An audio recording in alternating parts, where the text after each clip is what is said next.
Monsieur Phi, dont les vidéos sont toujours d'une très grande qualité, vient de sortir un nouvel épisode. Vous n'avez pas d'âme et c'est pas grave. Mais si, c'est très grave et je vais vous expliquer pourquoi. Mais évidemment, je ne vais pas prendre une posture religieuse, vous vous en doutez, c'est pas le genre de la maison.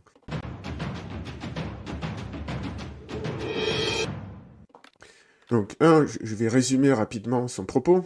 2, je vais expliquer les conséquences de son propos. Et 3, je vous donnerai mon opinion sur tout ça, c'est-à-dire sur le fait que, selon moi, le débat n'est pas tranché. Mais avant, il va bien falloir qu'on s'entende sur ce qu'est ce fameux terme d'âme. Et ici, donc, il le définit comme étant un mot inventé par Aristote, finalement, pour décrire ce qu'il observait, c'est-à-dire l'émergence du vivant. Parce que Aristote avait écrit un traité d'embryogénèse, et il observait, c'était quand même très étrange que un être se développe à partir d'une graine, en gros. Et donc il avait appelé ça l'animus, l'âme, ce qui anime. Donc ce que dit Monsieur Phi, c'est que c'était tout à fait justifié à son époque, mais qu'aujourd'hui, parler d'âme, c'est une position qui n'est plus tenable en philosophie. Pourquoi? Parce que historiquement, ça s'est développé au cours de longs débats philosophiques, et le dernier épisode marquant de ce débat, c'était Descartes, qui disait « le corps est une machine, mais l'humain est doué d'une âme ». Et à quoi on voit qu'il est doué d'une âme? Eh bien parce qu'il sait parler. Et comme il parle, on sait qu'il pense. Et la pensée découle de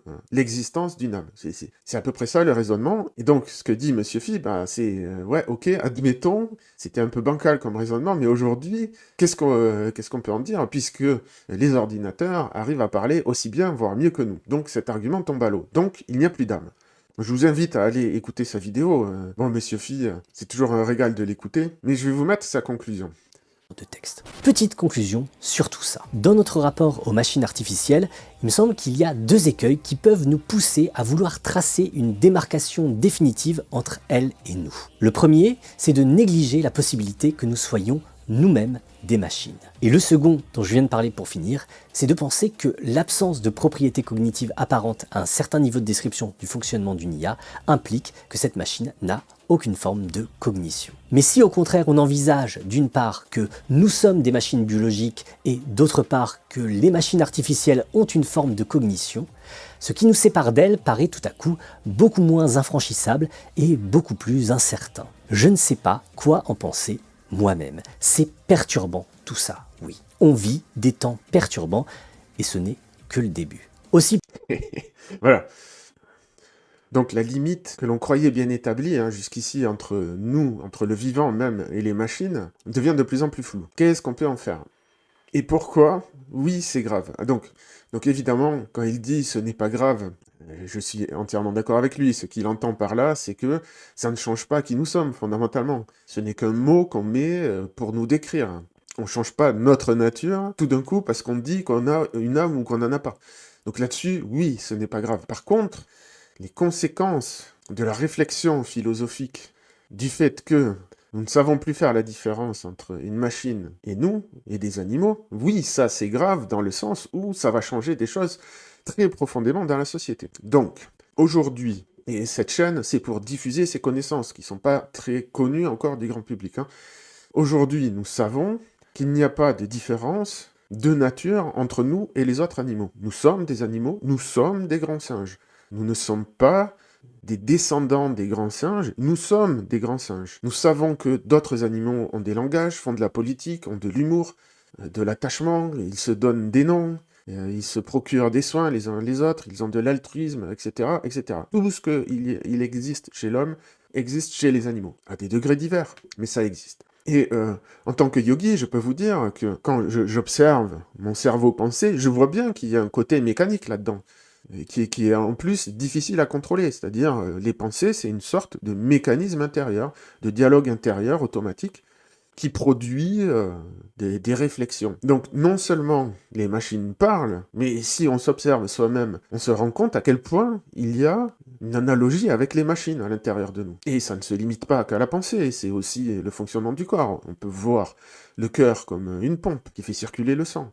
Et les veines, ce sont des canaux qui font circuler le sang, bon, etc., etc. Donc, tout ça fait que oui, effectivement, nous sommes constitués de matière exactement comme une machine. Et aujourd'hui, nous avons des machines douées de cognition, douées d'intelligence, je mets des gros guillemets, c'est de la vulgarisation, hein, là, ce que je dis, elles sont douées de cognition, mais si vous comprenez pas ce mot, ça veut dire intelligence ou pensée, en gros. Même si ça hérisserait les poils de certains philosophes, je le comprends, mais je simplifie. Donc tout ça, ça nous amène à nous poser des questions fondamentales. S'il n'y a pas de différence, on dit ontologique, s'il n'y a pas de différence de nature entre des machines et nous, est-ce que ça veut dire qu'on peut aimer une machine? Un amour platonique, évidemment, mais est-ce que ça veut dire qu'une machine peut nous aimer? Un ordinateur, enfin une IA, peut-elle nous aimer dans ce cas? Ça veut dire aussi, et c'est un sujet très sérieux sur lequel des philosophes réfléchissent, et pas que des philosophes, des juristes aussi, qu'il va falloir peut-être se poser la question de donner des droits aux animaux, mais aussi aux machines. Quand on va avoir des robots qui se baladent dans la rue, s'ils font une connerie, qu'est-ce qu'on fait? On le met en prison? Est-ce que ça a du sens? Est-ce que si nous, on a le libre arbitre, est-ce que les machines et les animaux ont le libre arbitre ou pas? Ça remet en question absolument toute notre architecture institutionnelle. J'en parle souvent sur la chaîne, hein, quand je vous dis que notre civilisation, c'est la civilisation humaniste des Lumières, et qui est fondée sur tous ces concepts. Individu, libre arbitre, conscience, raison. Tout ça est en train de voler un éclat, sous nos yeux. Donc, quand il dit « c'est très perturbant », oui, c'est très perturbant. Mais c'est pas juste perturbant philosophiquement. Ça va avoir des conséquences très profondes sur la société. Est-ce qu'on va décréter l'existence de liberté fondamentale pour les machines et pour les animaux, par exemple? Bon, je répète, hein, je vous dis que c'est un sujet qui est sur la table, hein. Et je fais une petite parenthèse sur les animaux, parce que c'est un sujet dont je parle pas beaucoup sur la chaîne, mais que j'adore. Et le sort des animaux, dans notre société industrielle, m'interpelle. Donc là, en ce moment même, nous sommes en train de décoder le langage des animaux. Nous nous rendons compte que c'est beaucoup plus sophistiqué que ce qu'on pensait. C'est pas juste décrit un peu au hasard. Donc on n'y est pas encore tout à fait, mais c'est en train d'arriver. Ici, c'est un petit peu long, je ne vais pas tout lire, mais c'est le témoignage d'une personne qui a développé une relation, je ne sais pas comment on peut l'appeler, mais en tout cas qui a développé de l'amour pour un corbeau. Et son histoire est vraiment très émouvante. Je la mettrai en lien si vous voulez aller la lire, hein. Et c'est un oiseau qui comprend cette relation, qui la vit aussi, qui la partage. C'est pas juste de l'anthropocentrisme. Et j'ajoute, en Allemagne, si je dis pas de bêtises, il y a une expérimentation en cours pour employer les corbeaux. Comment ça marche? C'est génial, c'est vraiment génial. Ils ont appris aux corbeaux, en fait ils les payent, ils les embauchent, ils sont salariés. Leur job, c'est de ramasser les mégots dans les rues et de les ramener à un endroit, et quand ils déposent un mégot, ils reçoivent une graine en échange. Quelque chose comme ça.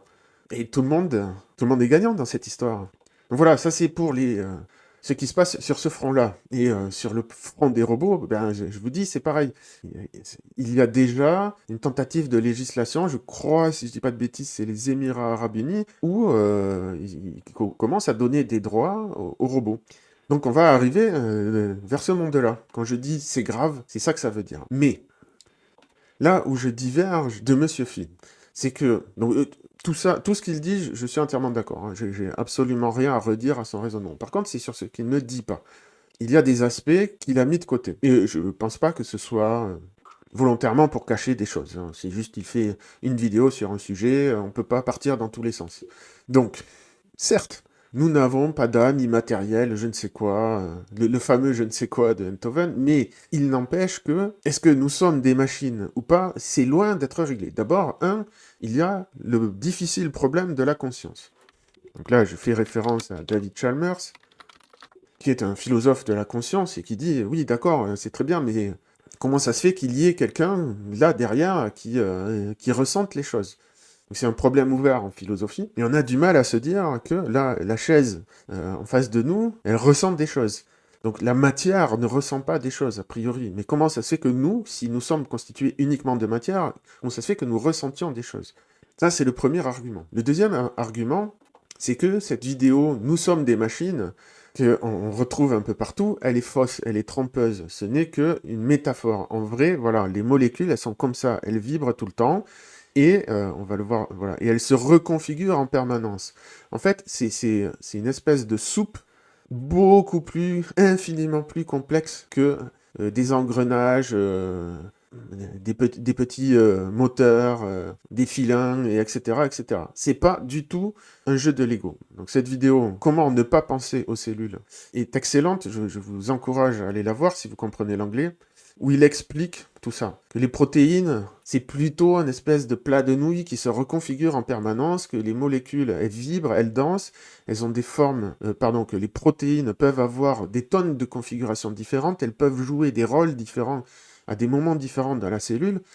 On n'est pas du tout dans la machine telle que elle est décrite dans ces vidéos de vulgarisation. Voilà, là, on voit un peu ce que c'est en réalité, enfin, à quoi ça ressemble plus en réalité une protéine. Voilà, c'est un truc comme ça, là, qui vibre et qui bouge en permanence, qui change de forme, et tout ça, c'est au sein d'un bouillon stochastique. Vous voyez, le trou, il s'est fermé, là.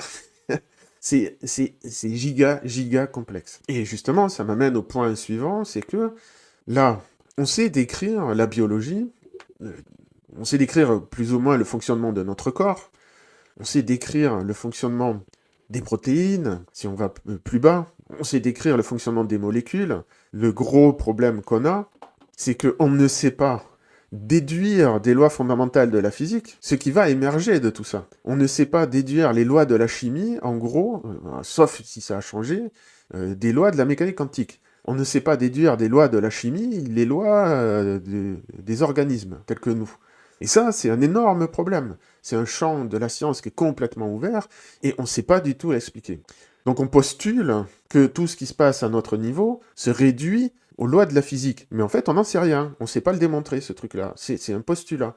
Et tout ce que dit Monsieur Phi est basé sur ce postulat, qu'il n'explicite pas. Donc ça, c'est le troisième trou de la raquette, du matérialisme réductionniste, qui nous ferait conclure que nous sommes des machines comme un ordinateur.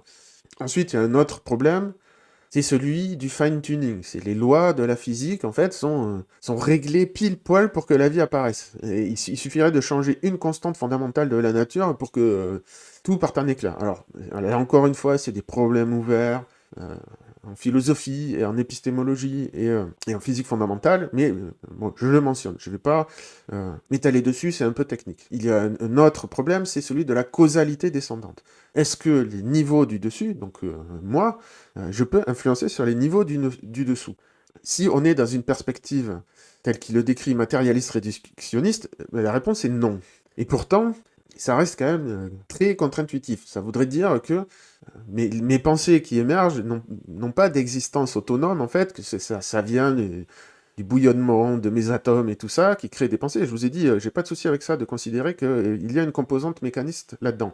Ceci dit, ça a quand même, une fois que j'ai pensé des choses et que j'ai décidé, ça a quand même des influences sur tout le reste, qui redescendent, qui font bouger les atomes dans un certain sens. Donc ça aussi, c'est encore un problème ouvert en philosophie, si vous voulez. Et moi, je vais encore plus loin. J'en parle dans mon bouquin Cantalia, où j'aborde toutes ces questions, notamment celui de la conscience. Et là, je fais vraiment un focus sur la question de la conscience. Il y a énormément de choses à dire sur le difficile problème de la conscience, dont je vous parlais précédemment.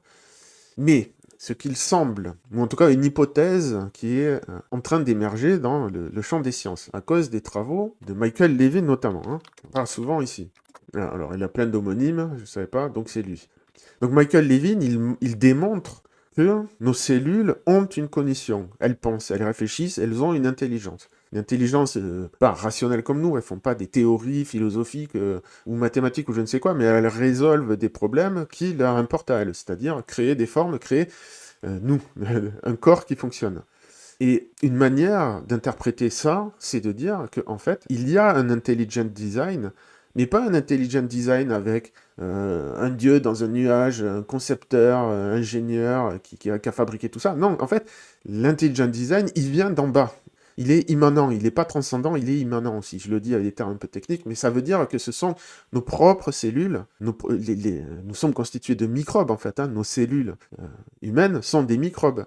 Bien, ce sont elles, en fait, qui ont un plan, qui ont une intelligence, qui réfléchissent et qui se disent « Ah ben tiens, on va s'associer et créer un corps avec, et ce corps, il va avoir des capacités de penser, de se déplacer, et tout ça, qui sont autonomes. C'est pas les cellules qui décident des pensées ensuite. Il y a bien ce niveau qui apparaît, qui émerge, et qui a en retour une influence ce dont je parlais tout à l'heure, la causalité descendante, sur elle-même et sur les atomes. Donc toutes ces questions font que on ne peut pas affirmer que nous sommes des machines. C'est un mystère. Ça reste un mystère, du point de vue scientifique et philosophique. Mais c'est vrai que l'horizon du mystère s'est éloigné par rapport à la conception naïve de nous avons une âme, je ne sais quoi. Donc si nous en avons, ce n'est pas parce que nous pensons. Nos pensons sont mécaniques, comme il y a dans les IA. Même si c'est pas exactement la même forme d'intelligence dans les IA que chez les humains, hein, aussi. Il ne faut pas non plus tomber dans le piège de se dire qu'on est exactement pareil. Il y a des grosses différences. Les IA ne sont pas capables d'apprendre comme nous à partir de peu de données et d'apprendre en permanence. Elles ne sont pas capables pour l'instant de généraliser. Donc si ça change, bon, bah, on verra bien à ce moment-là. Mais pour l'instant, on n'en est pas là. Donc la conclusion de tout ça, c'est que ça ne change pas qui nous sommes, que nous ayons une âme ou que nous n'en ayons pas. Par contre, ça va changer, c'est en train de changer nos institutions, la manière dont nous percevons le monde, la manière dont nous nous organisons, la manière dont nous interagissons avec le monde. Et c'est très important parce que cette philosophie humaniste n'est plus adaptée pour résoudre les problèmes qui se posent à nous à l'heure actuelle. On ne peut pas faire de l'homme la mesure de toute chose pour résoudre les problèmes écologiques, pour résoudre la question du réchauffement climatique. On va être obligé, qu'on le veuille ou non, de sortir de cette époque-là. Donc toute la question, c'est quelles institutions on va mettre à la place. Et évidemment, vous savez bien que j'en parle souvent sur cette chaîne. Donc, justement, j'ai fini la lecture du post de Vitalik Buterin, auquel j'ai consacré une vidéo récemment. Voilà, c'est celle-ci, hein, sur l'effondrement de la culture. Et je vais bientôt publier la suite, parce que je m'étais arrêté ici, dans le texte. Non, c'était un peu plus loin, pardon. Voilà. Les tribus comme incubateur de culture. Et la suite est hyper intéressante. Donc, si ça vous a intéressé, n'oubliez pas de liker, ça aide la chaîne, de commenter si vous avez d'autres éléments à rajouter que j'ai pas abordés sur cette question de l'âme ou de la conscience, de l'émergence. Abonnez-vous si vous voulez voir la suite. Et je remercie Xavier qui m'a suggéré cette vidéo. Et donc, je répète, hein, s'il y a des sujets comme ça que vous avez envie que je commente, n'hésitez pas, vous me les mettez en commentaire, ou bien vous venez en discuter aussi sur Telegram, si vous préférez des interactions plus directes et plus cool.